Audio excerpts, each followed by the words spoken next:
বর্তমান সময়ে বাংলা নাটকের কথা হবে আর সেখানে মুশফিক আর ফারহানের নাম আসবে না, তা কি হয়? কখনো একজন সহজ সরল গ্রাম্য যুবক, কখনো জেদি প্রেমিক, আবার কখনো শারীরিক প্রতিবন্ধী। প্রতিটি চরিত্রে নিজেকে ভেঙে নতুনভাবে গড়েছেন তিনি। কিন্তু এই সাফল্যের পথটা কি খুব সহজ ছিল?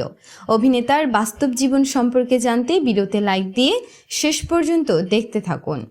মুশফিক আর ফারহানের ক্যারিয়ার শুরু হয়েছিল কণ্ঠের জাদুতে। তিনি ছিলেন দেশের একজন অত্যন্ত জনপ্রিয় রেডিও জকি।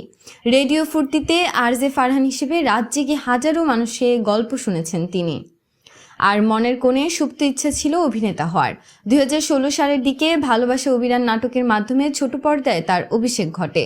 শুরুতে ছোটখাটো চরিত্র করলেও তার অভিনয় প্রতিভা পরিচালকদের নজর কাড়তে সময় নেয়নি।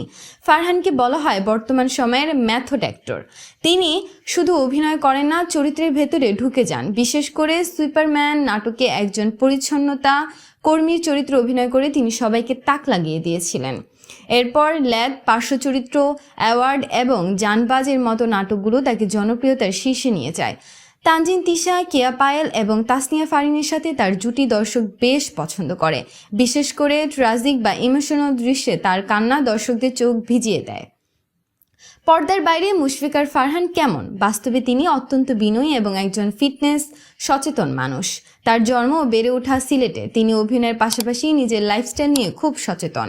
ফারহান এখনও অবিবাহিত এবং তার পুরো মনোযোগ এখন ক্যারিয়ারের উপর। তিনি মনে করেন একজন শিল্পীকে সবসময় শিখতে হয়।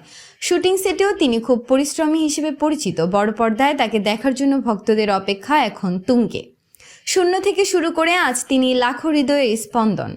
মুশফিক আর ফারহান প্রমাণ করেছেন যে একাগ্রতা আর পরিশ্রম থাকলে যে কোনো স্বপ্ন ছোঁয়া সম্ভব। তার অভিনীত কোন নাটকটি আপনার সব থেকে প্রিয়?